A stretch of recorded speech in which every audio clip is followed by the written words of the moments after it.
Paz de Cristo a todos, aqui é o pastor Cláudio e hoje para meditar nos dois primeiros versos da Bíblia que estão contidos no primeiro capítulo do Gênesis, quando o autor do Gênesis passa a descrever como se deu o ato da criação a partir da perspectiva do autor, do narrador deste texto. Eu quero falar mais especificamente sobre o imperativo haja luz, que é o imperativo por meio do qual o autor recorre para iniciar sua descrição, sua narrativa acerca deste processo de criação tal qual nos é apresentado no Gênesis. Eu quero falar um pouco sobre este imperativo, mas antes eu quero te convidar a se inscrever em nosso canal. Este é um espaço por meio do qual nós publicamos, proclamamos, anunciamos o Evangelho do Cristo, sempre numa perspectiva de diálogo com outras formas de conhecimento, sempre abordando temas diversos e buscando apresentar o texto bíblico numa interpretação mais objetiva, mais consistente, desvinculada de vieses denominacionalistas, ideológicos, enfim, aqui nós buscamos interpretar o Evangelho pelo Evangelho. Portanto, nos ajude se inscrevendo neste nosso canal e divulgando a outras pessoas, a fim de que nós possamos angariar cada vez mais um número maior de pessoas que, como a gente, tem desejo em se aprofundar no conhecimento do Evangelho do Cristo e, consequentemente, do próprio Cristo. Nos ajude na divulgação deste espaço. Bem, o primeiro capítulo do Gênesis, que versa sobre a criação, nos apresenta um cenário por meio do qual a natureza, o mundo, se encontravam num estado, diríamos, um estado caótico, por assim dizer. Ora, o texto das origens, porque é este o sentido que a palavra Gênesis encerra, a narrativa das origens, e vejam, para o autor do Gênesis, tudo teve um princípio, a natureza teve um princípio, e neste ponto o autor do Gênesis, o autor do primeiro livro da Bíblia, prenuncia de algum modo aquilo que hoje a ciência moderna reconhece. Ora, tudo teve um princípio, o universo teve um princípio. Isto é importante, isso é extremamente importante, porque mostra que em determinados pontos a ciência e a religião concordam, convergem, se constroem a partir de um mesmo fundamento, embora em determinados pontos ou aspectos parece haver entre elas alguma divergência, ou pelo menos a perspectiva, a forma de olhar o fenômeno natural parece ser distinta, mas aqui, no Gênesis, o autor diz que o universo, a Terra, a natureza, o mundo, tiveram um princípio. Ele vai dizer: no princípio criou Deus os céus e a terra. Ora, aqui nós temos a criação já acabada. Na sequência, o autor do Gênesis começa a descrever como se deu o processo, porque o autor do Gênesis apresenta a criação como um processo, como algo que não surge, que não nasce toda ela, a natureza pronta. Ora, a natureza, a criação, decorre de um processo, e este é um outro elemento por meio do qual o autor do Gênesis já antecipa já antecipa a descrição da ciência acerca da origem das coisas, porque a ciência também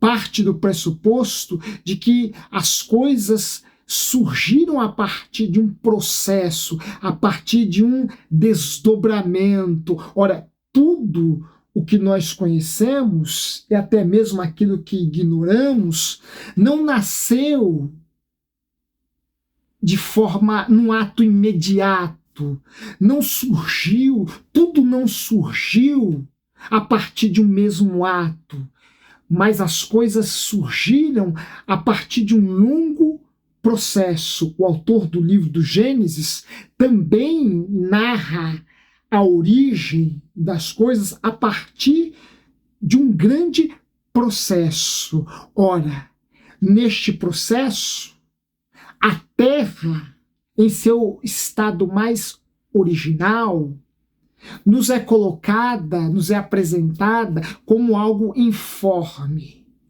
No princípio criou Deus os céus e a terra.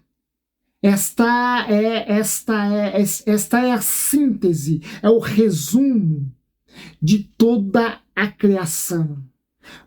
Mas, na sequência, o autor vai nos apresentá-la como um grande processo. No princípio criou Deus os céus e a terra terra era sem forma e vazia. Ora, esse estado original da terra, este estado original da natureza, esse estado original das coisas, é extremamente importante para entendermos o que virá na sequência. Ora, o autor do Gênesis diz que a terra, em sua origem, era sem forma e vazia. E logo em seguida ele vai nos colocar diante do ato que passa a transformar este cosmos informe, esta terra informe, em algo com forma, em algo com cores, com formas, com ordem e com harmonia.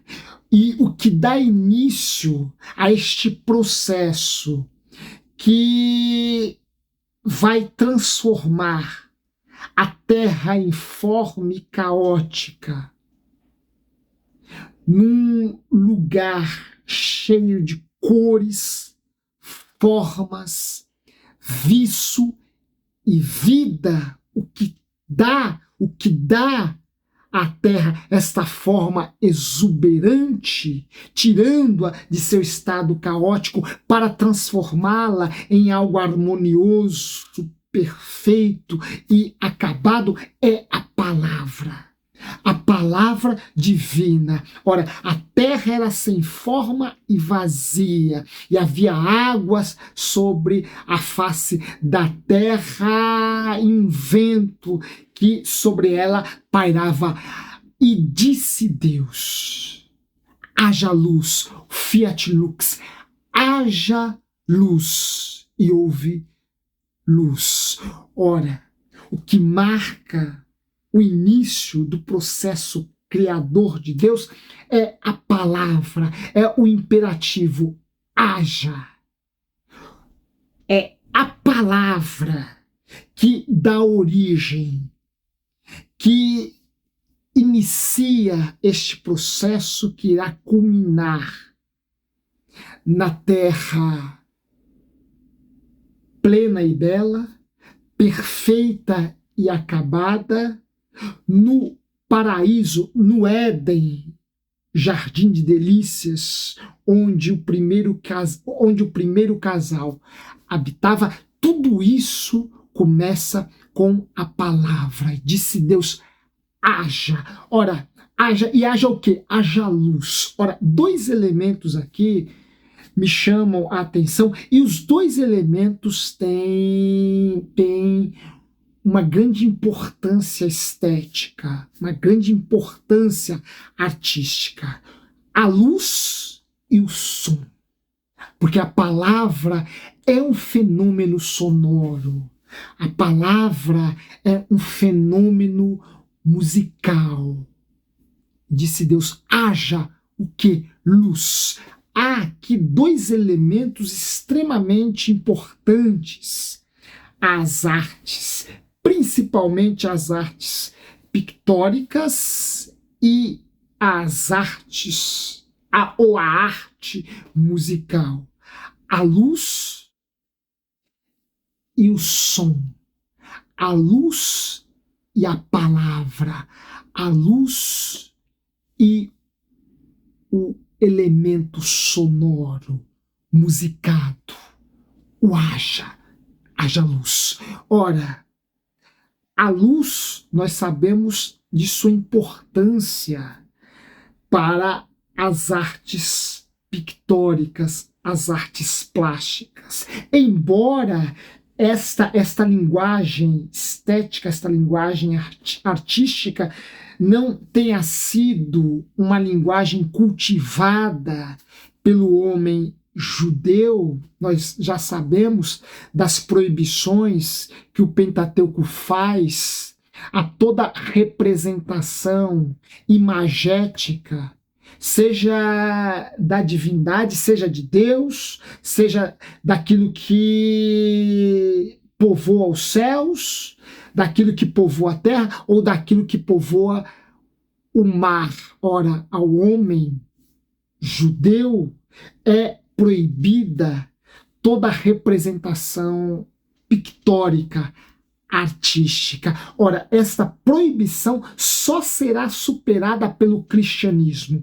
Esta proibição só será superada pela encarnação do Cristo, porque se até então o homem judeu, o homem religioso estava coibido de representar a divindade, de representar Deus, até porque Deus ainda não havia se mostrado a este homem. Agora, por meio do Cristo, Deus se apresenta, Deus se deixa ser tocado, Deus se deixa ser ouvido de forma mais clara e nítida, como vocês me ouvem neste momento. Deus se deixa ser visto. Ora, a partir daí, o visível, o divino visível, se torna manifesto no Cristo. E com o advento do Cristo encarnado, que se mostra, se apresenta, se deixa ser visto pelos homens, as artes pictóricas vão adquirir, a linguagem pictórica vai adquirir uma importância, uma relevância que até então ela desconhecia, principalmente naquele ambiente judaico no qual a revelação divina começa a se esboçar, começa a se desdobrar. Ora, o cristianismo vai superar estas restrições e vai elevar a linguagem artística a um nível que o homem hebreu desconhece e ignora. Entretanto, se por um lado o homem hebreu ignora, o homem judeu ignora a importância da linguagem pictórica, que, repito, adquire um lugar de relevo com o advento do cristianismo. Vejam quantas imagens um poeta cristão como Dante Alighieri não lapida, não constrói em sua Divina Comédia. Ora, vejam quantos gênios do barroco, por exemplo, nos legaram belíssimas representações do Evangelho. Ora, o Renascimento está aí, a pintura renascentista está aí com as mais belas representações acerca de cenas do Evangelho. Ora, com o cristianismo, as artes plásticas, a arte pictórica adquire um relevo, uma importância que ela não gozava, não fruía num ambiente judaico mais restrito, mais conservador, mais proibitório. Entretanto, este mesmo ambiente judaico que relega as artes pictóricas a um lugar de somenos importância, vai elevar, vai dar uma importância extremamente elevada à linguagem musical. A música será uma das artes mais cultivadas pelo judaísmo e será uma das artes em que mais se contarão gênios judeus a cultivá-la. E vejam, o judaísmo, o homem judeu, é um homem musicado. A música está na raiz, na origem de sua formação. Ora, lembremos-nos do salmista Davi. Ora, lembremos-nos dos salmos, um gênero estritamente judaico, criado pelo homem judeu, pelo engenho judaico. E os salmos são cânticos, são melodias. Olha a importância que um Davi tem na história de Israel. Olha a importância que os salmos têm na história de Israel. Olha a importância que a música terá para este povo. Olha quantos grandes nomes este povo nos legou na arte musical. E aqui eu cito apenas dois. Mendelssohn, o grande compositor, ele também um judeu, e o grande violinista Isaac Perelman. Ora, dois grandes nomes mais recentes que construíram história na linguagem musical, possuem uma importância substancial na linguagem musical. E este apreço do homem judeu pela música já pode ser notada aqui, quando a criação surge a partir de um ato musical, a partir do som, a partir da palavra. E disse Deus: haja. Ora, é a palavra, é o som, é a música que dá início ao processo de criação e que nos mostra uma relação entre a criação e a própria linguagem musical que, repito, adquire dentro da história de Israel uma importância como uma importância raramente vista em outras culturas, em outros povos, em outras histórias de origem. A música vai ter para este povo, e eu insisto, uma relevância como em raríssimas outras ocasiões se verá. Ora, inclusive, como estamos falando do Gênesis, inclusive, considerando a importância que a linguagem musical teve e tem para o povo hebreu, há quem diga que a escada vista por Jacó, por meio da qual ele, Jacó, viu anjos subirem e anjos descerem, esta escala seria a própria escala musical que Deus ali revelara, mostrara ao homem judeu, determinando, pavimentando a relação entre Israel e a música, entre o homem judeu e a linguagem musical. Ora, há quem diga que essa escada vista por Jacó, por meio da qual anjos subiam e anjos desciam, alegoriza a própria escala musical, com as suas notas ascendentes, anjos que sobem, e as suas notas descendentes, anjos que descem, a sua ascendência entusiástica, cheia de alegria, e a sua descendência um pouco mais melancólica, porque ela também, a música, expressa não apenas as nossas alegrias, mas também as nossas dores. Esta relação Israel e música, criação e música, está presente aqui.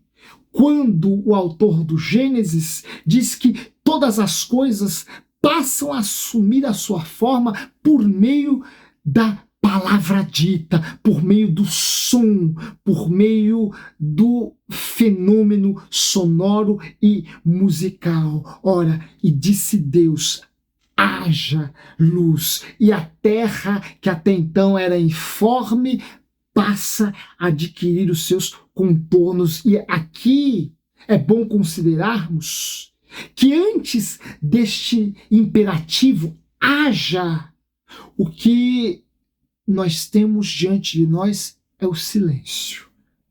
É um profundo silêncio.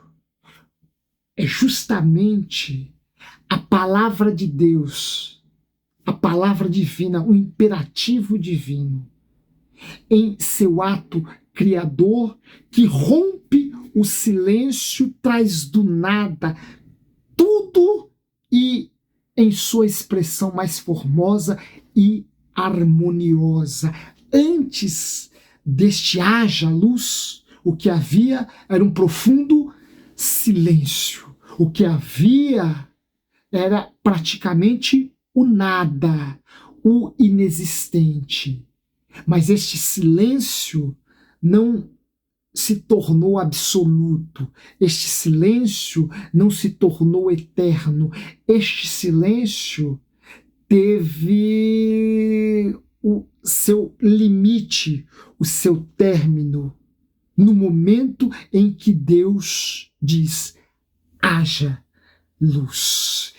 E eis aqui uma bela devoção. Por quê? Porque este processo, esta palavra que rompe o silêncio e que nos convence de que este silêncio não é eterno e nem absoluto, e que ele daria lugar à palavra que cria, que traz do nada a existência, que traz do nada a vida, que traz do nada o homem, que traz do nada tudo. Essa palavra, neste contexto, é extremamente enriquecedora à nossa fé, haja vista que não poucas vezes nós também enfrentamos um silêncio. Nós também enfrentamos este momento em que Deus parece se esconder, se ocultar, o Deus abscônditos de pascal parece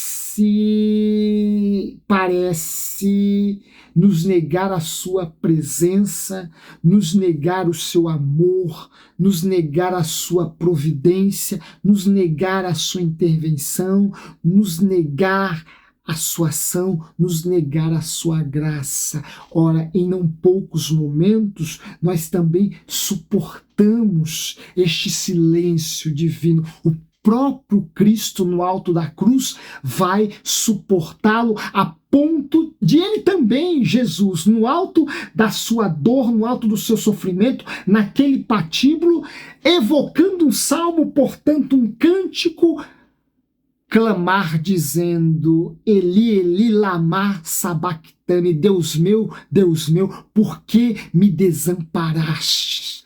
Ora, até Cristo, unigênito de Deus, também suporta o seu momento de silêncio.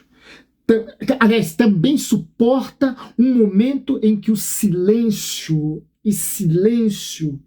que esconde Deus com toda a sua graça e o seu amor nos parece ser extremamente intenso e ocupar todas as esferas de nossa existência.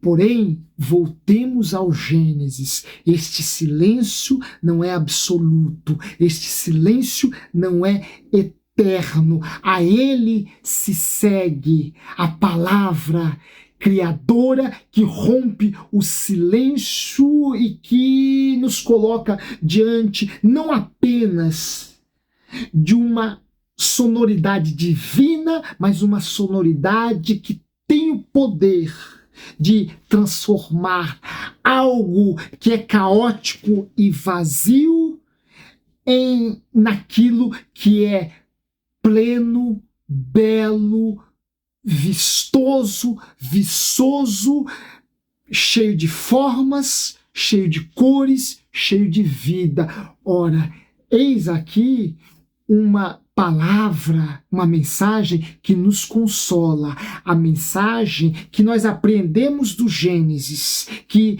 nos ensina, que nos convence de que o silêncio, este silêncio divino, não é absoluto, não é eterno, não é perene.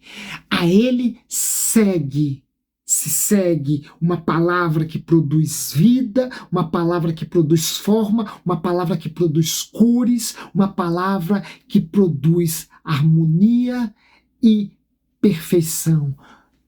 É esta a nossa esperança.